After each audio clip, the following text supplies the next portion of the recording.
Dr. Watson. Oh, goodness, thank heavens you... What is it, Mrs. Hudson? I came immediately I received your message. What's wrong with Sherlock Holmes? Well, I think he's busted an ankle, sir. He's had a nasty fall right here outside the house. I managed to get him up to his room, but oh dear, you know what he's like. Do come in. Perhaps he'll listen to you. He won't take a blind bit of notice of me. Come in. Do your best with him.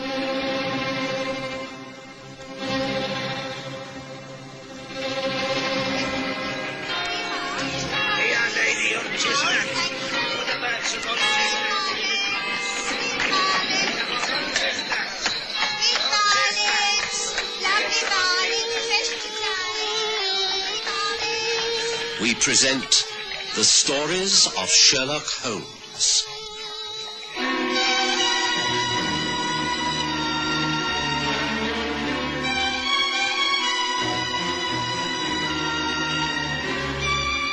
A Matter of Deduction.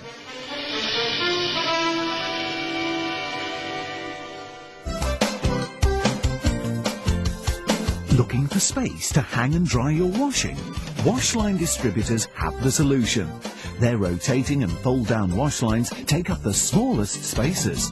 Ideal for townhouses, simplexes and balconies at affordable prices. Galvanized or powder-coated and available in 5 different colors. For 24-hour delivery, installation, reliable and friendly service, phone Washline distributors on 011 792 2486. That's 011 792 2486.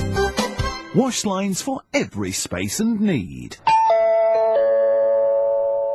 Die volgende klassieke advertensie van Springbok Radio se verlede kom met die vergunning van die Springbok Radio Bewaringsvereniging van Suid-Afrika. Net meer as 'n dekade gelede het 'n paar versiende Suid-Afrikaners bymekaar gekom en die enorme uitdagings van die internasionale oliehandel aangedurf. Vandag, met 'n topgehalte brandstof, 'n volledige reeks olies en reeds meer as 300 volstasies tot in die verste uithoeke van ons land, bied Trek jou die een bymiddel wat regtig saak maak. Trots, want Trek is ons eie. Trek in by die kwagga en maak vol met trots.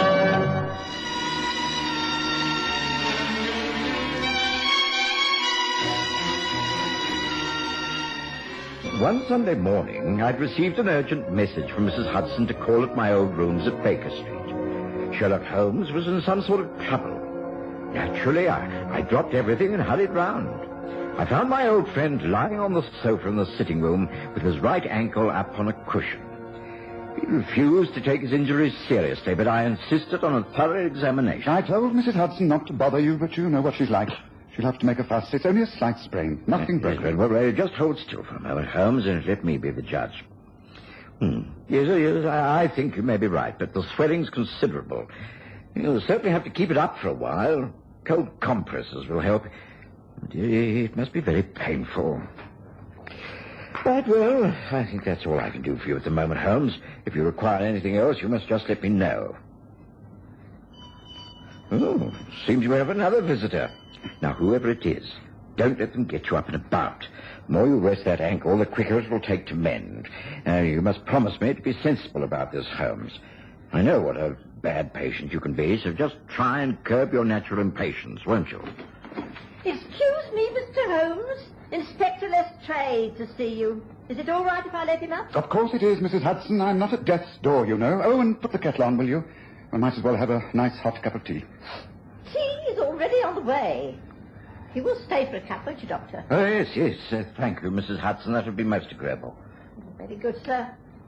This way, Inspector. Holmes, Watson, quite like old times. I heard that you had suffered an injury, Holmes. Nothing serious, I trust? Very minor, I'm glad to say. Watson's just attended to me and agrees that it's nothing to worry about. Sit down, Lestrade. Now, tell me what brings you here. Surely it can't just be to inquire about my health. Oh, I was passing this way. Thought I'd drop in. I see that you've been busy reading the papers. What do you think of this body on the train? Well, there's hardly sufficient data in this newspaper report. It merely says that upon the arrival of the 2:30 train at Tilbury yesterday, a porter discovered the body of a dead man in a first-class carriage. The man was identified as Mr. Harold Brightly, and he seems to have met his death through a blow on the side of the head, although no weapon that could have caused the wound has yet been found. I presume that there Could have been many reasons for this. Any theories? Hardly. You know, I never go by conjecture, only by facts. Brightly could have been struck by an assailant who left the carriage at an earlier stop, taking the murder weapon with him. On the other hand, he might have leaned out of the open window and been hit by an object on the side of the line, even a passing train. But you must have a professional interest in this, Lestrade. What have you uncovered so far? Well, I must admit that I have been called in. The Essex police asked for Scotland Yard, and I was approached. I'm happy to say that I've solved the whole case. Not bad in so short a time, eh? Brightly was murdered, all right, by his own nephew. Just a moment. Please start from the beginning. It's only from there that I can sift out the evidence and form my own opinions. Well, to start with the body. At first it appeared that Brightly had been struck a terrific blow by a blunt instrument. There was a wound of about 2 inches on the right side of his head. But, on closer examination by the police surgeon, it was found that death was due to a bullet from what would seem to be an ordinary army rifle, which was found embedded in the brain. Shooting in a train. Interesting. What position was the body in? In the right-hand corner facing the engine, although I don't consider that of any great importance. All facts are important in a case of murder, but pray continue. Well, of course, the first thing to do was to find out more about the dead man and discover a reason why anyone should wish to murder him. Now, Brad lived with his daughter in a small place called Ben Fleet on the way to Southend.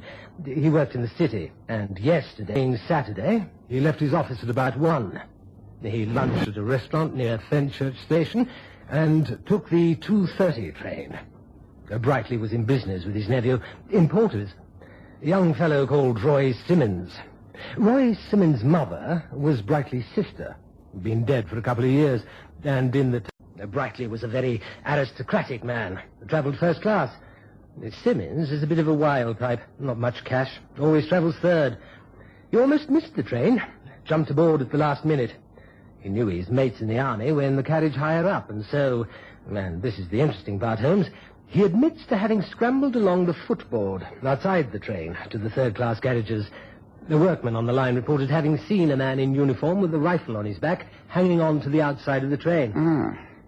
So you think he was able to shoot his uncle through the open carriage window and then join his friends in their Well, the moment compartment? the inquest is over, I shall issue an order for Roy Simmons' arrest.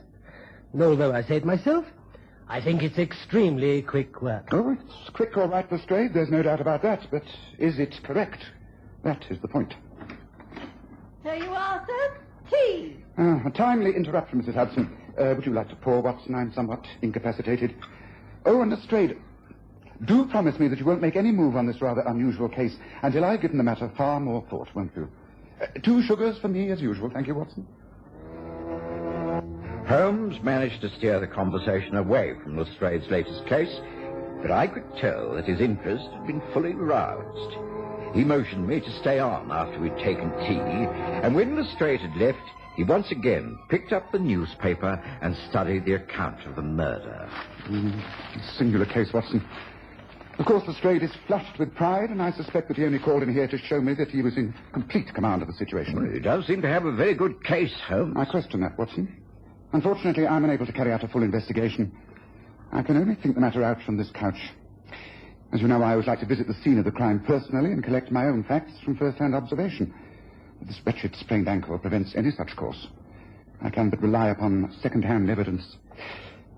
You wouldn't be prepared to act for me on this matter, would you, Watson? Well, I'll do everything I can, Holmes, but as you know, I've not your powers of observation and deduction. I could very easily jump to the wrong conclusion. Not nearly as readily as our good friend Lestrade, I do assure you. So you will help? Well, if I can, of course, yes. Good. Then the first thing I would like you to do is this. Oh, dear. That seems to be my morning for visitors, doesn't it? Mrs. Hudson will be asking for weekends off in future. She won't while you're laid up. She's far too loyal. Would you rather I came again later, Holmes? No. I should prefer you to stay if you have the time. Oh, very well. Excuse me, Mr. Holmes. Young lady and gentleman to see you. Mr. Roy Simmons and Miss Joyce Brightly. This becomes most interesting. Pray do come in, both of you. Meet my friend and colleague, Dr. Watson. Excuse the fact that I cannot stand. Oh, thank you. I'm sorry to have called without an appointment, but this really is a most urgent matter. May I introduce Miss Brightly? Please be seated. Thank you, Mr. Armitage. I think I can tell why you're here. You've been interviewed by Scotland Yard, have you not, Mr. Simmons? And you fear an immediate arrest for the murder of your uncle. Oh, that's true, Mr. Holmes. But I didn't do it. I swear I didn't do it. He didn't, Mr. Holmes. I know he didn't. Oh, please, can't you help us? I will certainly try my best. If it's any consolation, I must say straight away that I believe you are entirely innocent, Mr. Simmons. I'm quite sure of that. But how can we prove it? That is the tricky question, isn't it? Only by finding the true murderer.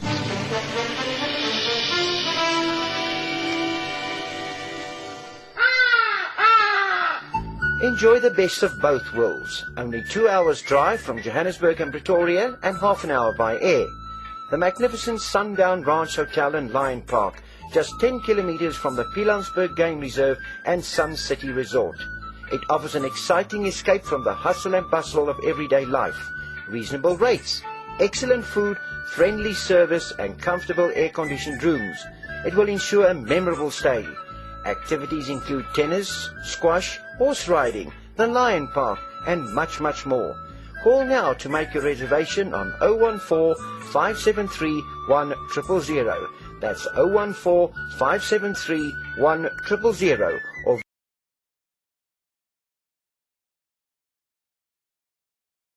visit their website at www.restinations.co.za/Sundown Ranch.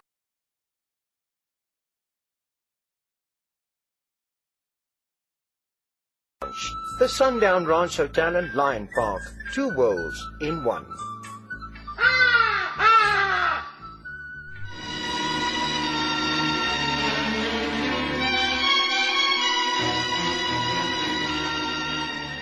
I had a chance to study the young couple and quickly formed the opinion that although they were cousins, they were very fond of each other.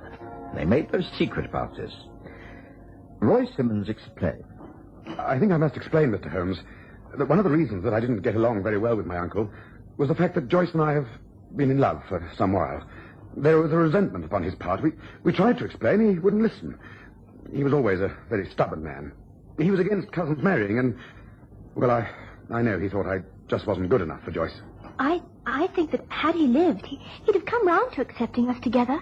But then this dreadful tragedy occurred, and for the way that Scotland Yard works it out, things look very black for us. That's why we decided to come to you. Oh, please, you say you believe in Roy, but that you have to find out the true murderer. But how can you do so, Mr. Holmes? There is simply no one who has a motive to kill my father. How can there be? All this will be revealed in good time, Miss Brightly. I've requested Inspector Lestrade of Scotland Yard not to make any positive moves against Mr. Simmons until I've had time to collect many more facts. Tell me when the inquest will be held. On Tuesday morning. It means we have so little time. I suppose you'll be unable to be present, Mr. Holmes. My good friend Dr. Watson tells me that I must remain here and not put any weight upon my injured ankle. I regret that all inquiries will have to be done for me by Watson. However, I see no reason to despair. I take it that you can hold yourself available for any interviews or journeys that I can arrange on your behalf, Mr. Simmons? Oh, yes. Yes, of course. Here's my card. I live in a small apartment in Ashworth Road, Paddington. I'll be at home from now on. I shall be back at the family home at Benfleet. Please feel free to call me at any time, Mr. Holmes. It's imperative that this dreadful tragedy is solved immediately. I shall certainly do my best. Just a few questions before you leave, and then the investigation will be taken over by Dr. Watson. Now, a detailed account of your movements from the moment you caught that train in your soldier's uniform, if you please, Mr. Simmons. Roy Simmons gave us a clear account of his actions of the previous day, and I could tell from the frank and yet clumsy way he told his tale that it was the truth. It was a confession of some bravado, but I believed every word of it. Holmes sat back on the sofa, the tips of the fingers of each hand placed gently together, his eyes half closed as though picturing all he was told. Eventually he smiled and dismissed the couple, promising them that he would take action immediately. When they'd been shown out by Mrs. Hudson, he made several immediate requests. Firstly, Watson, my books. Railway timetable and ordnance maps from the shelves by the fireplace, if you don't mind. Yes. This case is becoming remarkably interesting. I think you'll find the red bound books are the ones. A 6-inch survey map that covers the countryside from Rainham to Purdham. Let's see. These the ones you want? Yes, those are they. Yes, now this is what I'm looking for. Come, study this with me, Watson. You see, here is the railway, and here, running alongside, is the country road. Now, it breaks way round about here as it enters Raynham Marsh. There are rifle ranges there and here. Now, this presumably was where the reserve soldiers were doing their afternoon practice. Roy Simmons must have been shooting on this one. Yes, this is most interesting. I'm afraid I must ask you to take a trip down to Raynham, Watson. I want as much information as can be obtained from the warden in charge of the Rangers. Take Roy Simmons with you. He'll know the terrain. And while you're at it, I think you should go by train from Fenchurch Street, occupy a first-class carriage, sit on the right-hand side facing the engine, and carry out a simple experiment. Will you?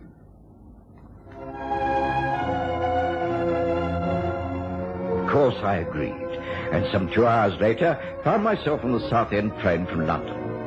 I had the maps open upon my knee, and Roy Simmons explained the countryside in great detail. I was very conscious of my own inadequacies, realizing that Holmes would make far more out of everything than I could. But I tried to follow his instructions as carefully as possible. Now, what I wish you to do, Simmons, is to stand up over there by the opposite window and hold that walking stick as though you would a rifle. Now, point it at me. Now, hold your aim as steadily as you can. Very well. I think it won't be easy. I might add that I'm not the best of shots. That's why I was part of the team that had to put in extra practice. However, here goes. Yes. Now, you mean like this? That's it, as though the stick's coming through the window. Tricky. Oh. How's that? Yes, I think I see what Holmes is after. You're having a hard time pointing that stick accurately. And if you were outside on the running board holding on with one hand, it would be virtually impossible to aim accurately through the window. The motion of the train has thrown you off. Well, that's one theory taken care of. Thank goodness for that. I don't mind admitting that I was scared stiff hanging on out there anyway. It was only my mates cheering me on that kept me going. But, Dr. Watson, my uncle was killed in this train. I didn't do it, so who the devil did? Well, I can't answer that, but a glimmer of light is beginning to dawn. Perhaps after we've visited the rifle ranges, we shall have a better idea. How much farther to the stop where we get off? And will there be anyone there on a Sunday afternoon?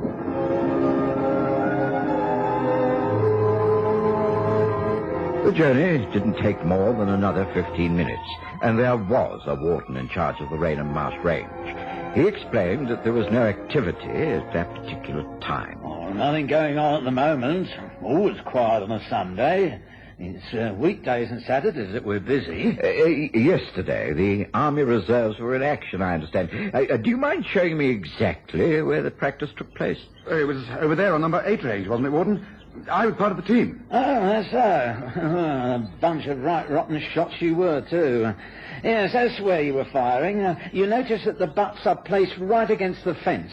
Beyond that's the marsh and the river. Oh, so that if anyone was particularly wild with their firing, there could be no danger from flying bullets. Oh, heaven help us, no. That's why the place is designed as it is. Very little danger here. The red flags go up, of course, and no one's allowed to walk across. Never been any accidents, I'm thankful to say. Of course, on the other side, there's a house or two and the railway, but, the fire doesn't go in that direction. Excuse me, Warden, but wasn't there other activity going on down here during yesterday afternoon? I think I heard some of the men talking about some unusual firing. Oh, aye, that's right, yeah. Over there, number 9 range. Special testing going on from Woolwich. Newfangled sort of gun, a sort of repeater device. Testing it out, they were. I can't say whether it was a great success or not. War Office were in charge, you see. It's all very secret and hush-hush. I see. Well, there doesn't seem to be anything else to keep us here, Simmons. We'd better be getting back to Baker Street and report to Holmes. I'm afraid he won't be at all impressed. I'm not a very good substitute, I'm afraid. Oh, thank you, Warden. You've been very kind. Come on, Simmons. We shall just be in time to take the return train. Back at Baker Street, I made the report to Holmes in as detailed a manner as possible. Roy Simmons helped me by drawing a rough sketch of the position of the rifle ranges and the railway and confirming all that had taken place. Holmes was naturally impatient and annoyed that he had been able to conduct the investigation in person. He studied the survey maps and our sketches in great detail. It's no use, Watson. I shall have to go down there myself. Oh, but Holmes, you can't. It's important that you do not use that leg in its present state. I shall take a stout stick and put very little weight upon the ankle. I'm quite convinced that the answer to this case lies on that rifle range. We've proved that no one on that train could have committed the murder. The rifle range has got to be the answer. Please, be good enough to get in touch with Lestrade at Scotland Yard. He must hire a four-wheeler, and we shall drive down there. Now, there's a path that goes across the marshes. I shall conduct the investigation from there. Come. Enough time has been wasted as it is. We must get back to Raynham while it's still light. Hurry, Watson. Hurry. And so, yet again, I made the journey down to Raynham. Holmes was silent for most of the journey, and I could tell that Lestrade thought the whole thing a waste of time. Once on the rifle range, Holmes produced some powerful field glasses and studied the countryside. He seemed particularly interested in number 9 range, where the new rifle tests had been conducted. Most extraordinary. Very good of you to give us so much of your time, Warden. Tell me a little more about this test rifle. Was it held by hand by one of the men from Woolwich? Oh, no, sir. A special clamp was used to hold it quite steady. Very powerful gun it is, too. Something went wrong right at the end of the test. It slipped from the clamp, I believe, and the last round must have gone off over in the river over there. Ah, something went wrong and the target was missed. That's just the information I was looking for. Watson, Lestrade, study the scene before you. Imagine, if you can, what would happen if bullets from a highly powered gun got sprayed about this range. I can't see that it would make much difference. As the warden says, they would simply have gone by the target and into the marsh or river. Yes, unless one bullet was deflected in some way. It is possible. In fact, more than possible. Watson, lend me that rather burly shoulder of yours to lean upon. I'm about to hop my way across the grass and show you just how Brightly was killed. It was not murder at all. It was a pure accident. Come, let me explain. As we helped Holmes to stagger across the rifle range, he began to explain his theory. It all began to make sense. Even Lestrade was impressed and forced to listen. I was staggered that the facts could have been placed together so accurately without Holmes having been anywhere near the scene of the death. It was clear from the beginning that Simmons could never have killed his uncle. In the first place, if he was on the train, then he would have had to fire at very close range. A rifle bullet would have simply gone through the man's head and not lodged in the brain. It was obvious that the bullet that killed Brightly was very near the end of its flight, and so must have been fired from a long way off. Now, although the rifle used on this range was pointing in the wrong direction, supposing it hit that metal flagstaff in front of us, it would then have ricocheted off, been deflected, and entered the open window of the passing train. A bullet deflected in this way usually turned over and over in its flight, and that would account for the unusual size of the wound. There, look up there on the flagstaff. That is a recent scar where the paint has been chipped away. I submit to you that that is how Brightly was killed. Check the times of the train against the last round fired by that new rifle from Woolwich, and I think you have the case solved. Don't you, Lestrade? And an innocent man will be able to go free. Saved purely by a matter of deduction. Elementary. Not so, my dear Watson?